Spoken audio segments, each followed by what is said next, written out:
दोस्तों हम फिर से लेकर आ चुके हैं आप लोगों के लिए सुबह की सभी ताजा और बड़ी खबरें। फटाफट अंदाज में एक एक कर आपको बताएंगे आज देश और दुनिया से क्या बड़ी खबरें निकलकर सामने आ रही हैं। लेकिन उससे पहले दोस्तों एक नजर डाल लेते हैं सुर्खियों पर। आपको बता दो तो उत्तर प्रदेश पुलिस हुई शर्मसार, कोर्ट ने लगाई फटकार। जिन लोगों को दोस्तों बलवाई कहकर पकड़ा गया था दोस्तों वो 4 के 4 बेकसूर निकले। बताएंगे कैसे 22 दिन दोस्तों बेकसूरों को जेल में रखा गया है पत्थरबाजी के चलते। वहीं पर अगली बिग ब्रेकिंग में हम आपको बताएंगे दोस्तों भारतीय जनता पार्टी के ऊपर गरजे संजय सिंह, बोले झाड़ू मारकर सारा सत्ता का भूत उतार देंगे। इसके बारे में आपको बताएंगे। वहीं पर दोस्तों अगली बिग ब्रेकिंग में हम आपको बताएंगे दोस्तों एकनाथ शिंदे के ऊपर भड़के शरद पवार, बोले फिलहाल ज्यादा दिन तक ये सरकार चलने वाली नहीं है। जी हाँ, 6 महीने से पहले ही गिर जाएगी सरकार।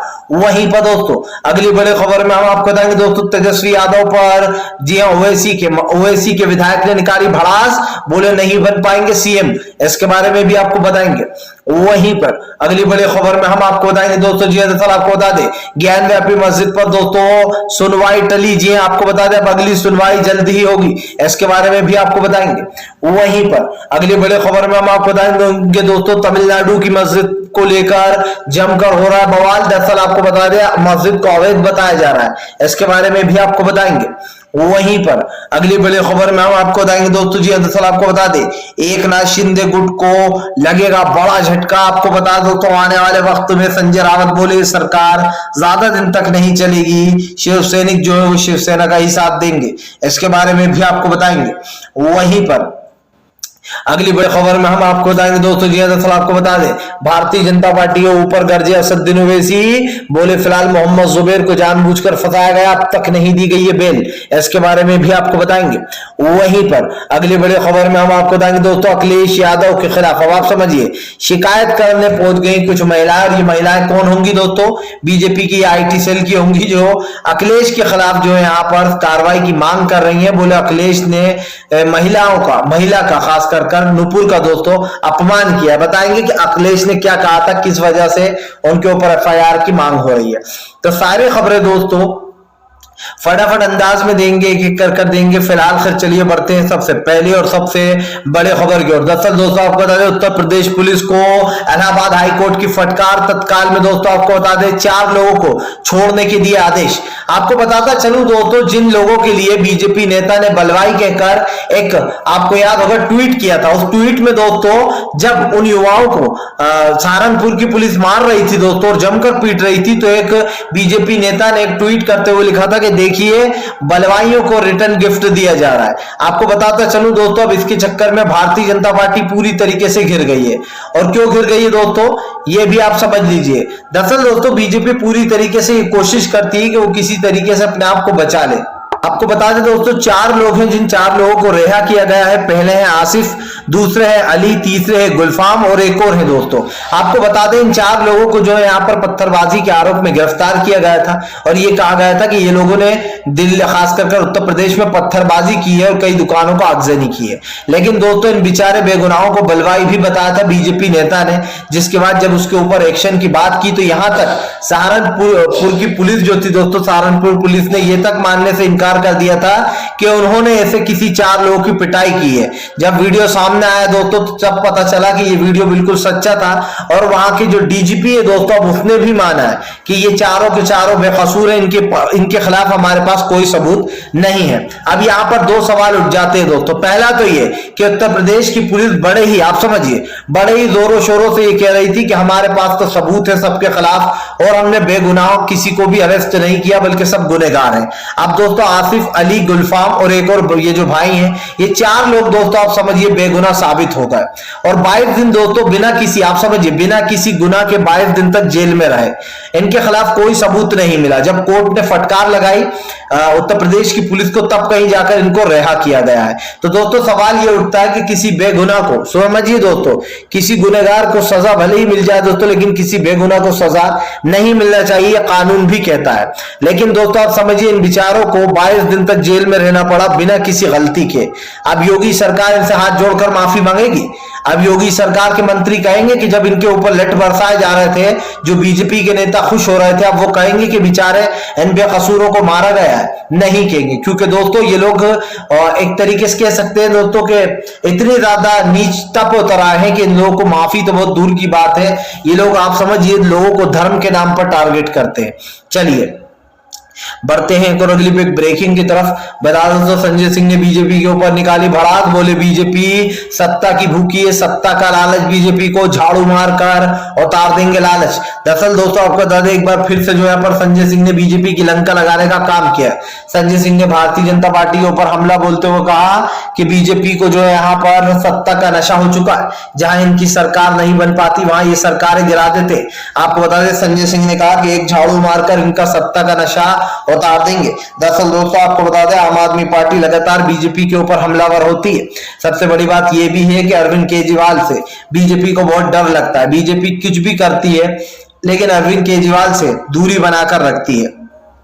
सबसे बड़ी बात यह दोस्तों कि आम आदमी पार्टी के न जाने कितने नेताओं के ऊपर ईडी के छापे पड़ते हैं, ईडी के छापों पर उनको गिरफ्तार कर लिया जाता है। और दोस्तों अभी हाल ही में आपने देखा ही सत्येंद्र जैन जो कि आम आदमी पार्टी के स्वास्थ्य मंत्री थे, उनको हाल ही में उठाया गया है और ईडी ने उठाया है कि उन्होंने इतने करोड़ का घपला किया है। जबकि दोस्तों सत्येंद्र जैन के खिलाफ आप समझिए अभी तक कोई ठोस सबूत नहीं है, लेकिन उसके बाद भी दोस्तों सत्येंद्र जैन को बेल नहीं मिल रही और ना ही मिलेगी। मैं आपको लिख के दे सकता हूं अभी इतनी जल्दी बेल नहीं मिलेगी।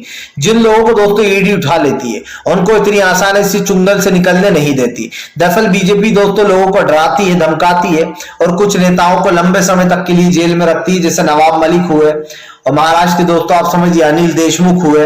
इन सब लोगों को गिरफ्तार किया गया है और क्या कहकर किया गया कि इन्होंने घपला किया है, किसी का पुराने से पुराना मामला निकाला गया है। अब दोस्तों सवाल यही उठता है कि जो लोग जेल में बंद हैं, जिनके ऊपर दोस्तों आप समझिए कार्रवाइयां हो रही हैं, उनको अभी तक बेल नहीं दी गई है।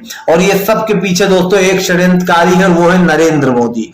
नरेंद्र मोदी को लगता है दोस्तों कि सत्ता जो है वो अपने समझिए बाप की बपोती है जो कभी जाने वाली नहीं है। नरेंद्र मोदी एक ऐसे इंसान है दोस्तों जो न सिर्फ विपक्ष के ऊपर कठोर कार्रवाइयां करवाते हैं बल्कि दोस्तों बेकसूरों को भी जेल में डलवा देते हैं। और यकीन मानिए दोस्तों आज से कुछ साल पहले के अगर आप पहले के नरेंद्र मोदी को बाहर निकालेंगे तो नरेंद्र मोदी में दोस्तों इतनी ताकत भी नहीं थी कि वो किसी एक विशेष धर्म के बारे में कुछ बोल दें। लेकिन दोस्तों कहते हैं ना जब किसी के पास ताकत आ जाती है तो वो सत्ता का दुरुपयोग करने लगता है, या फिर यूं कहते हैं कि ताकत का गलत उपयोग ज्यादा करता है और अच्छे कामों के लिए कम। और यही कारण है दोस्तों जो प्रधानमंत्री नरेंद्र मोदी को लोग टारगेट करने में लग गए, क्योंकि जाहिर सी बात है आज जो देश के हालात है उसके ऊपर भी संजय सिंह ने सवाल उठाए। संजय सिंह ने साफ कहा कि भारतीय जनता पार्टी को सत्ता का नशा चढ़ चुका है, लेकिन हम ये सत्ता का नशा उतार कर रहेंगे। संजय सिंह ने साफ कहा कि फिलहाल अब की बार गुजरात में और हिमाचल प्रदेश में भी उनकी ही सरकार आएगी और यही कारण जो बीजेपी उनसे डर रही है। यानी कि दोस्तों बीजेपी को लगने लगा है अब डर। संजय सिंह की बातें सुनकर तो कुछ ज्यादा ही लग रहा है। फिलहाल चलिए बढ़ते हैं एक और अगली बिग ब्रेकिंग की तरफ। बता दोस्तों अगली जो बड़ी खबर निकल कर आ रही है, दरअसल दोस्तों आपको बता शरद पवार की एकनाथ शिंदे को चेतावनी, बोले फिलहाल ज्यादा दिन तक चलने वाली नहीं ये सरकार, जल्द ही गिर जाएगी। आपको बता दें दोस्तों जब से एकनाथ शिंदे ने बगावत की और महाराष्ट्र के सारे विधायकों को ले रहे हैं तब से जो है यहाँ पर एक तरीके से बगावत का माहौल बन गया है। इसको लेकर शरद पवार ने बीजेपी के ऊपर हमला बोल दिया है। शरद पवार ने साफ साफ कहा कि भारतीय जनता पार्टी जिस तरीके से एक के बाद एक राज्यों में सरकारें गिराने का काम कर रही है, देश के लोकतंत्र को खतरा है। आपको बता दें दोस्तों बीजेपी पूरी कोशिश कर रही है कि वो पूरे राज्य में हर जगह जितने भी देश में दोस्तों स्टेट है उन सारे स्टेट में बीजेपी की सरकार बन जाए। सवाल ये भी उठता है दोस्तों कि भारतीय जनता पार्टी आज जो जगह जगह सरकार गिराकर सरकार बना रही है दोस्तों इसका अंजाम क्या होगा? क्या जनता दोस्तों चुपचाप बैठी हुई देखती रहेगी? क्या जनता दोस्तों ये तमाशा देखेगी? नहीं। जिस दिन दोस्तों जनता का दिमाग खराब हो गया इस सरकार गिराना भूल जाएंगे, क्योंकि सरकार को ये जनता ही उखाड़ फेंकेगी। और दोस्तों जिस दिन हम रोड पर उतर गए, लोग जनता उतर गई, उस दिन समझ लीजिएगा कि बीजेपी का आखिरी दिन है। बीजेपी को दोस्तों श्रीलंका की तरह देश छोड़कर भागना पड़ेगा, बीजेपी के दिग्गज नेताओं को। और वो दिन दूर नहीं है, वो दिन करीब आ रहा है। इसलिए करीब आ रहा है क्योंकि बीजेपी क्या राजनीति कर रही है वो हमें दिखाई दे रहा है। और बीजेपी दोस्तों आगे भी इसी तरीके की राजनीति करेगी, ये भी साफ है। भारतीय जनता पार्टी का कोई दीन ईमान धर्म नहीं है दोस्तों। बीजेपी जहां उसको जो है सत्ता दिखाई देती है वहां वो सत्ता की मलाई खाने पहुंच जाती है। यानी कि मकसद साफ है दोस्तों कि बीजेपी आज पूरी तरीके से एक्सपोज हो चुकी है। और एक्सपोज भी ऐसी हुई है दोस्तों कि जनता जो है यहाँ पर बीजेपी को घेरने में लग गई है। वो दिन दूर नहीं दोस्तों जिस दिन देश का प्रधानमंत्री बदल गया, और उस दिन समझ लीजिएगा दोस्तों कि बीजेपी का अंत भी हो जाएगा। चलिए बढ़ते हैं एक और अगली बिग ब्रेकिंग की तरफ। बता दोस्तों अगली जो बड़ी खबर निकल कर आ रही, महबूबा मुफ्ती ने बीजेपी के ऊपर बोला बड़ा हमला, बोले अपराधियों को आरक्षण देती है बीजेपी। जी दरअसल दोस्तों आपको बता दें भारतीय जनता पार्टी का जो लिंकअप है दोस्तों वो एक के बाद एक आतंकवादियों के साथ निकल रहा है। आपको बता दें अब बीजेपी का जो नेता है दोस्तों, जो बीजेपी का नेता था दोस्तों, वो आतंकवादी हमले में पकड़ा गया अमरनाथ में, जिसके ऊपर महबूबा मुफ्ती ने मोदी सरकार को घेर लिया है। महबूबा मुफ्ती का कहना है कि खुद बीजेपी की पार्टी में आतंकवादी भरे पड़े हैं, और उन आतंकवादियों को जब पकड़ लिया जाता है तो बीजेपी दोस्तों चुपचाप बैठ जाती है। दरअसल दोस्तों जिन आतंकवादियों को गांव वालों ने पकड़ा है वो आतंकवादी दोस्तों कोई और नहीं बल्कि बीजेपी का ही नेता रहा है, बीजेपी की पार्टी में रहा है, और दोस्तों बीजेपी ने उसको कई बार सम्मानित भी किया है। सबसे बड़ा सवाल यह उठता है दोस्तों कि जो बीजेपी राष्ट्रवाद की बात करती है, देशभक्ति की बात करती है, उस बीजेपी के समझिए लिंकअप जो है दोस्तों वो किन किन लोगों से जुड़े हैं, किन लोगों से जुड़े हैं दोस्तों, आतंकवादियों से।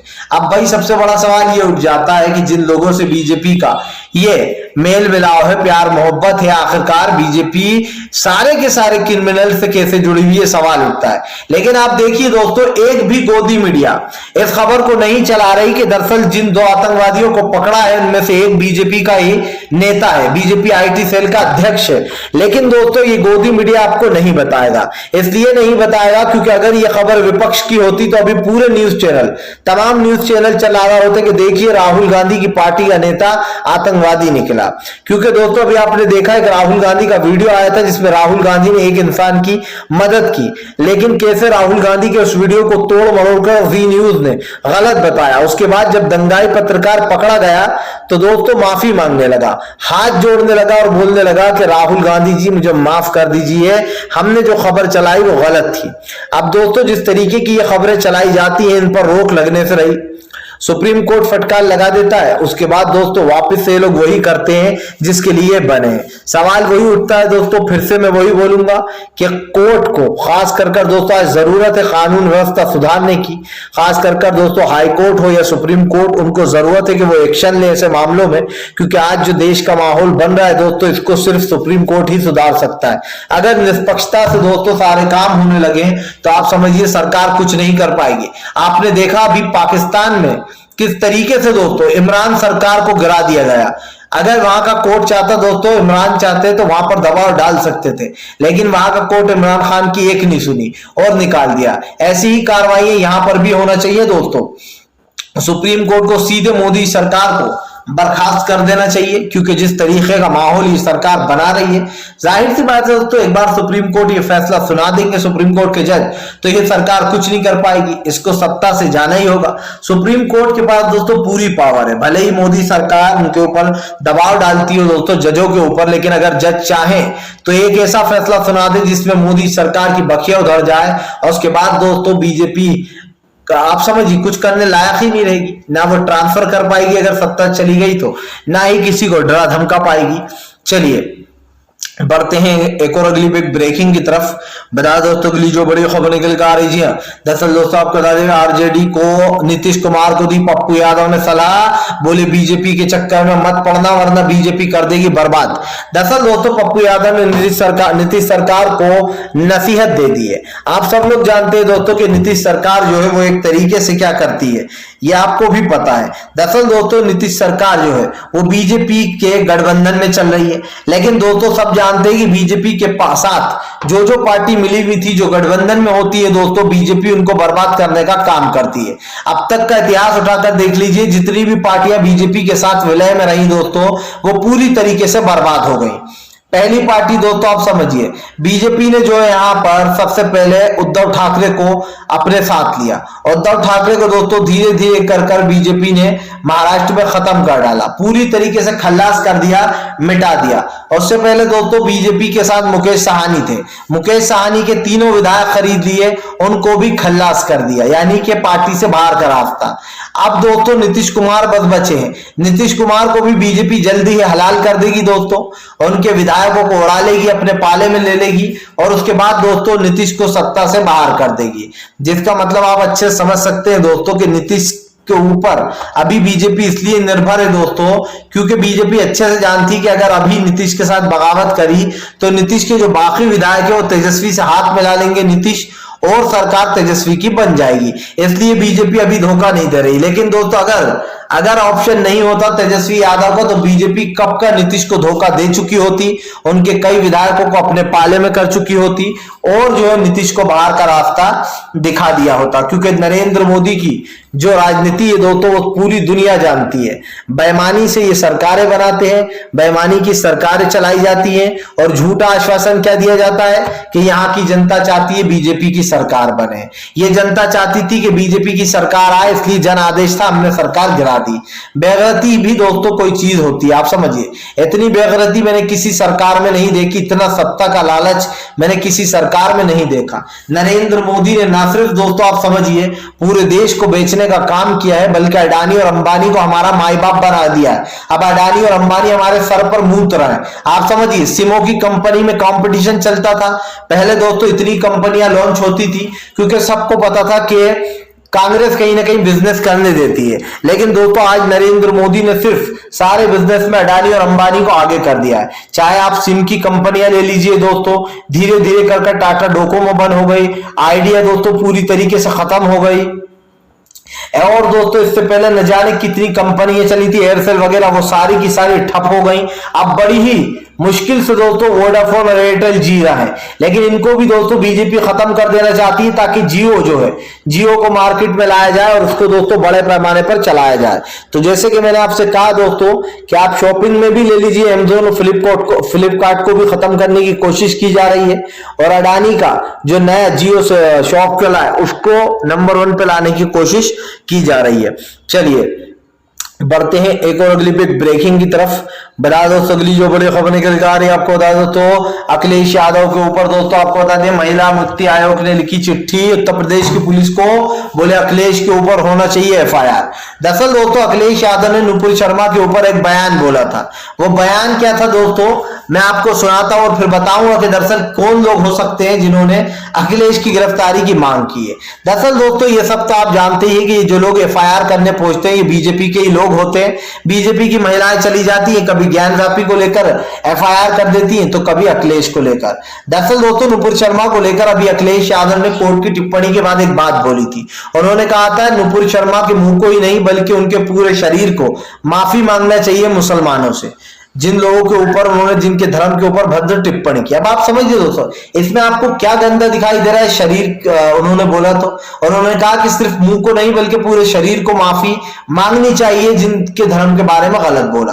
दोस्तों ये लोग वही हैं, आप समझिए ये सारी महिलाएं तब कहा गई थी जब यति नरसिंहानंद सारी हिंदू मां बहनों को दोस्तों गाली दे रहा था और इनको आप समझिए वेश्या तक बता दिया था। नरेंद्र मोदी और स्मृति ईरानी के रिश्ते को एक गंदा रिश्ता बताता है यति नरसिंहानंद, लेकिन उसके बाद भी इसके ऊपर कोई कार्रवाई नहीं होती। मुस्लिम हिंदू महिलाओं से ये तक बोल देता है कि ये मुस्लिम लड़कों के साथ चक्कर चलाती है और अपने घर में प्लम्बरों वगैरह के साथ भाग जाती है बुलाकर। इस तरीके तक की इसने बातें की हैं, लेकिन दोस्तों यति के ऊपर कोई कार्रवाई की मांग नहीं की। आज अचानक से दोस्तों महिला मुक्ति मोर्चा जाग गया। तब कहा था ये महिला मुक्ति मोर्चा जब यति नरसिंहानंद जैसा पाखंडी लगातार महिलाओं के बारे में अपशब्द यूज कर रहा था, खास कर दोस्तों जिस तरीके की लैंग्वेज इसने यूज की थी साफ दिखाई दे रहा था कि ये रोड छाप लैंग्वेज है और ये सिर्फ यति नरसिंहानंद ही कर सकता है। दोस्तों इस जैसे फर्जी लोग मैंने कई बार देखे, क्योंकि यति नरसिंहानंद न सिर्फ दोस्तों देश का गुनहगार है बल्कि दोस्तों आज जो देश में हो रहा है उसको लेकर भी यति नरसिंहानंद जैसे लोगों के ऊपर बैन लगना चाहिए, क्योंकि इन जैसे लोग ही होते हैं दोस्तों जो देश में नफरत फैलाने का काम करते हैं।